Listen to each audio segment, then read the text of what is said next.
Hello dear students, welcome back my YouTube channel youth study centre. प्यारे छात्रों, जैसे कि आप सभी जानते हैं कि क्लासेस तो चल रही हैं सभी ऑनलाइन ऑफलाइन। मैं भी शुरुआत कर रहा हूं। बस आपसे इतना ही है कि हम कैसा पढ़ाते हैं कैसा नहीं पढ़ाएंगे, ये तो मेरी पूरी क्लास लेने के बाद ही आपको पता चलेगा। एम आई श्योर या आपके लिए रॉन्ग हूँ। तो चलिए स्टार्ट करते हैं प्यारे बच्चों। आज के लिए हमारा जो टॉपिक बनेगा एक्टिव वॉइस पैसिव वॉइस होगा, लेकिन हम सीरियल से पूरा नहीं पढ़ाएंगे। हम इस समय हमारा टारगेट होगा board exam, UP board exam, चाहे बिहार बोर्ड एग्ज़ाम, कोई भी बोर्ड एग्ज़ाम हो, हर बोर्ड्स को टारगेट करते हुए हम यहाँ पर सभी सब्जेक्ट की क्लासेस चलवाएंगे। हमारे टीम के द्वारा चलाई जाएगी, लेकिन हम यहाँ पर आपको पढ़ाने वाले हैं इंग्लिश ग्रामर। इंग्लिश ग्रामर में प्यारे बच्चों आज मैं आपको शुरू करने वाला हूँ एक्टिव वॉइस और पैसिव वॉइस। तो एक्टिव वॉइस और पैसिव वॉइस पढ़ाने जा रहे हैं, तो इसमें मैं ज़्यादा से नहीं थोड़े टाइम के लिए कम 3 वीडियो लाऊंगा, जिसमें आपको पूरी तरीके से एक्टिव वॉइस पैसिव वॉइस खत्म हो जाएगा। हाँ, एक बात को और यह अटेंशन रखना है कि जो हमारा ये बैच स्टार्ट हो रहा है और ये नया चैनल है, इसको आप लोग सब्सक्राइब कर लें। और मैं भाई गारंटी तो नहीं दे सकता, लेकिन इतना प्रयास करूंगा कि आपको 95% प्लस स्कोर आप एग्ज़ाम में कर सकें। इसके लिए हमारी पूरी टीम के साथ हमारी भी पूरी मेहनत रहेगी। तो हम स्टार्ट करते हैं। तो हाँ, आपको ये भी थोड़ा सा करो सर कैसे 95%, तो आपको ये बता देता हूँ जानकारी के लिए कि हमारा आज से नहीं अनुभव रहा है, लगभग 10 साल से अधिक का अनुभव रहा है हम लोगों को पढ़ाने का। बस ऑफलाइन में रहे हैं, यदि आप लोगों का सपोर्ट रहेगा तो ऑनलाइन भी हम शुरू करने वाले हैं। Thank you so much. तो ध्यान से देखिएगा। तो प्यारे बच्चों, हम आपको कॉन्सेप्ट पर स्टार्ट करने वाले हैं active voice and passive voice. तो प्यारे बच्चों, वॉइस को कहते हैं वॉइस मतलब वाच्य होता है, और इसे 2 भागों में बांटते हैं। एक एक्टिव वॉइस होता है और दूसरा क्या होता है, पैसिव वॉइस। एक्टिव वॉइस को कर्तृवाच्य कहते हैं और पैसिव वॉइस को प्यारे बच्चे कर्मवाच्य कहते हैं। इस बात को ध्यान रखें। अर्थात कर्तृवाच्य आप जो टेंस पढ़ते हैं उसमें आपको पढ़ाया जाता है एक्टिव वॉइस, अर्थात वो जो टेंस पढ़ाया जाता है उसमें जो रूल लिखाए जाते हैं, ऐसे सेंटेंसेस में जो कर्ता प्रधान होते हैं, ऐसे वाक्य, ऐसे वॉइस जिसमें कर्ता की प्रधानता होती है उसे एक्टिव वॉइस कहते हैं, और ऐसे वॉइस या ऐसे वाक्य जिसमें कर्म की प्रधानता होती है उसे पैसिव वॉइस कहते हैं। ओके, आइए हम शुरुआत करते हैं। एक कॉन्सेप्ट पर पूरा टेंस खत्म कर देंगे। पहला हमारा कॉन्सेप्ट रहेगा कि ऐसे सेंटेंसेस की पैसिव वॉइस पढ़ेंगे जिसमें हेल्पिंग वर्ब होती है। तो आइए हम शुरू करते हैं। पहले सब्जेक्ट प्लस हेल्पिंग वर्ब। प्यारे बच्चे, हेल्पिंग वर्ब कोई भी हो सकता है, और plus verb plus object plus other word. तो प्यारे बच्चे, ये एक्टिव वॉइस का है। अब हम यहाँ पर समझेंगे पैसिव वॉइस का रोल क्या होता है। ऑब्जेक्ट को आप इधर लाएंगे सब्जेक्ट के स्थान पर, और यहाँ पर आपको हेल्पिंग वर्ब रहेगी। इस बात को आपको शेयर करना होगा। यहाँ पर मैं एक चीज़ लिख रहा हूँ, उसको ध्यान से समझना है। यदि हेल्पिंग वर्ब है और यदि वर्ब की फर्स्ट फॉर्म है, तो आपको क्या काम करना है, बी जोड़ देना है। बी जोड़ने से ये पता चलेगा कि एक्टिव वॉइस में थर्ड फॉर्म था, एक्टिव वॉइस में वर्ब की फर्स्ट फॉर्म थी। जब आप पैसिव वॉइस बनाएंगे तो इस बात का ध्यान देना, कोई भी टेंस का हो, किसी भी सेंटेंस का हो, पैसिव वॉइस में सदैव वर्ब की थर्ड फॉर्म का यूज किया जाता है। तो यहाँ पर हम वर्ब की थर्ड फॉर्म लगाएंगे। अब यहीं पर एक बात ध्यान देना है, यदि एक्टिव वॉइस में वर्ब की फर्स्ट फॉर्म है तो पैसिव वॉइस में बी वर्ब से पहले जुड़ जाएगा। कब, जब हेल्पिंग वर्ब होगा तब। यदि वर्ब की सेकंड फॉर्म तो होती नहीं, वर्ब की थर्ड फॉर्म होगा तो बीन जुड़ जाएगा, और यदि वर्ब की फोर्थ फॉर्म होगी तो क्या जुड़ जाएगा, बीइंग जुड़ जाएगा। इसके बाद प्लस यहाँ पर वर्ब की थर्ड फॉर्म, वर्ब की थर्ड फॉर्म, वर्ब की थर्ड फॉर्म। इस कॉन्सेप्ट से आपकी पूरी पैसिव वॉइस खत्म हो जाएगी। ठीक है, तो आइए देखते हैं। तो अब यहाँ पर आपने इसको यहाँ लाया तो आप इसको यहाँ लाएंगे बाय सब्जेक्ट और प्लस अदर वर्ड। ठीक है, तो आइए कुछ एग्जांपल लेते हैं। तो एग्जांपल्स में हम समझने का प्रयास करते हैं। जैसे तो हरी कैन, देखो आप इससे मतलब नहीं रखना है, हरी कैन बाय द वेजिटेबल्स।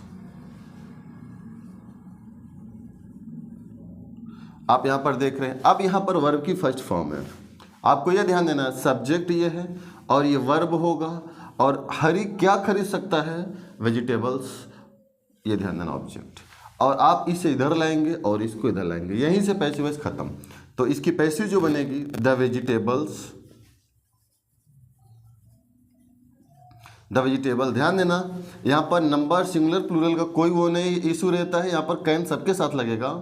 तो कैन, जैसे मैंने रूल बताया था, हेल्पिंग वर्ब है तो आपको बी जोड़ना है, और बी में कौन सा फॉर्म यूज करना है जो एक्टिव वॉइस बताएगा। ये यहाँ पर वर्ब की फर्स्ट फॉर्म है तो यहाँ पर थर्ड फॉर्म लगा देना है बट, फिर उसके बाद लिखना है बाई, बाई फिर उसके बाद लिख देना है हरी। ओके, आइए एक एग्जांपल और लेते हैं। अगले एग्जांपल क्या होगा, फिर बच्चे अगला सेंटेंस ध्यान से देखेंगे, यहाँ पर कुछ भी रख सकते हैं। जैसे देखेंगे he will finish his work. अब आप यहाँ पर अगर ध्यान देंगे he will finish his work, ये सब्जेक्ट है और ये वर्ब है और ये ऑब्जेक्ट है। अब इसकी पैसिव वॉइस देखेंगे, ये इसको ऐसे करेंगे तो हिज वर्क इधर आ जाएगा, तो आप लिखेंगे हिज वर्क, ये विल तो रहेगा ही रहेगा। अब ये ध्यान देंगे यदि हेल्पिंग वर्ब है तो आपको बी लगाना है, लेकिन बी मैंने बताया था यहाँ पर अगर वर्ब की फर्स्ट फॉर्म है तो केवल बी को रहने देना है, वर्ब की थर्ड फॉर्म है तो बीन लगाना है, वर्ब की फोर्थ फॉर्म है तो बीन लगाना है। तो क्या लिखेंगे, हिज वर्क विल बी, अब यहाँ पर लिखेंगे फिनिश्ड बाई, ही का ऑब्जेक्टिव केस हिम होता है। आइए कुछ और एग्जांपल लेते हैं वर्ब को चेंज करके, ध्यान देना है। और जैसे they have done this work, बिल्कुल सरल लैंग्वेज बताएंगे प्यारे बच्चों, आप साथ में बने रहिएगा, बस आराम से, बहुत आराम से सिखा रहे हैं। अब इसकी पैसिव वॉइस आप देखेंगे, सॉरी यहाँ पर आपको डन रहेगा, ये ध्यान देना है। ये सब्जेक्ट प्यारे बच्चे, ये वर्ब और ये पूरा ऑब्जेक्ट है, ठीक है। अब इसकी पैसिव बनाएंगे, इसको इधर बस क्रॉस कर देंगे, खत्म। आप इसको पहले लिखेंगे दिस वर्क, फिर उसके बाद जो हेल्पिंग वर्ब रहेगा वही रहेगा, इसके साथ ये सिंगुलर नंबर है तो इसके साथ क्या आ जाएगा, हैज। फिर उसके बाद थर्ड फॉर्म यहाँ से आप ध्यान देना है, हेल्पिंग वर्ब है तो आपको लगाना है क्या, बी। अब बी लगा के यहाँ पर जब वर्ब की थर्ड फॉर्म है आपको क्या लगाना है, वर्ब की थर्ड फॉर्म होगा तो बीन लगाना है, आप यहाँ पर बीन लगा देंगे। फिर उसके बाद डन अपने स्थान पे ही रहेगा, डन बाई, दे का ऑब्जेक्टिव केस क्या होता है, डिम, ठीक है ना। आइए एक और लेते हैं, यहाँ पर ध्यान से देखेंगे।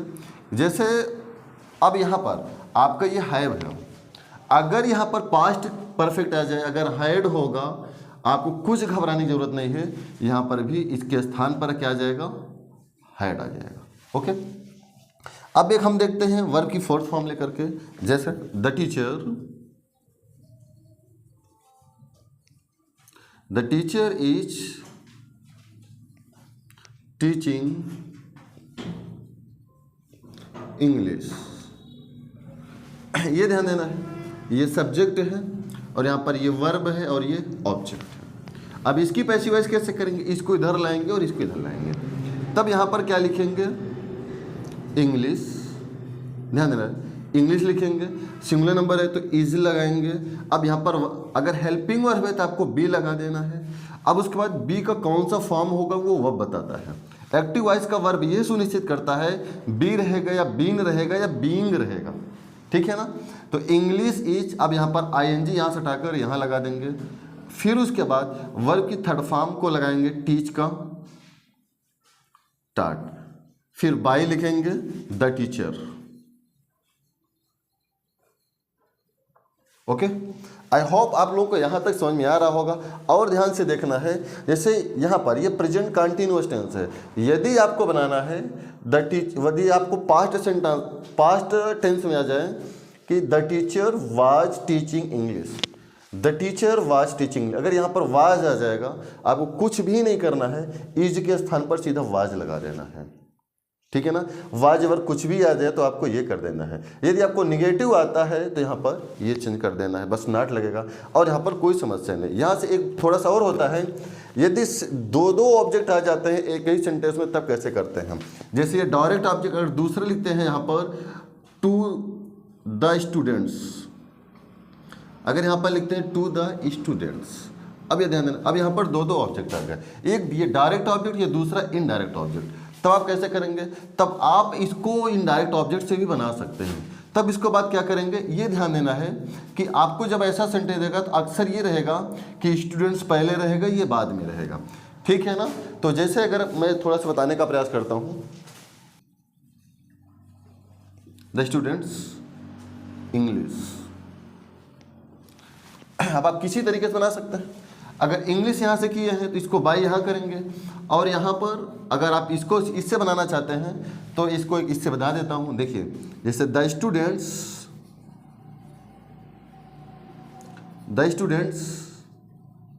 आर, अब ध्यान देंगे हेल्पिंग वर्ब है तो आप क्या लगाएंगे बी, और बी से क्या रहेगा, आपको वर्ब बताएगा कि बी में कौन सा फॉर्म रहेगा, तो यहाँ पर बीइंग आ जाएगा। फिर उसके बाद इसको थर्ड फॉर्म बना देंगे टाट। फिर इसके बाद आप यहाँ पर लिखें तो लिख देंगे बाय द टीचर इंग्लिश। ये तो आप चाहे इसको इधर कर सकते हैं और इसको इधर कर सकते हैं। आई होप आप लोगों को यहाँ तक समझ में आ रहा है। देखिए मैं शॉर्ट थोड़ा सा वीडियो बनाकर आपको ये ट्रेलर दिखाया हूँ, यदि आपको पसंद आएगा तो मुझे कमेंट करके बताइए। मैं इस प्रकार के ऐसे ऐसे टॉपिक पर वीडियो बनाऊँगा और इस एक्टिव वॉइस पैसिव वॉइस के ऐसे ऐसे वर्ब के साथ लाऊंगा और ऐसे ऐसे सेंटेंसेस के साथ लाऊंगा, शायद है कि आप कहीं पढ़े होंगे। मुझे उम्मीद है आप ज़रूर बताएंगे कमेंट करके। Thank you so much. जय हिंद।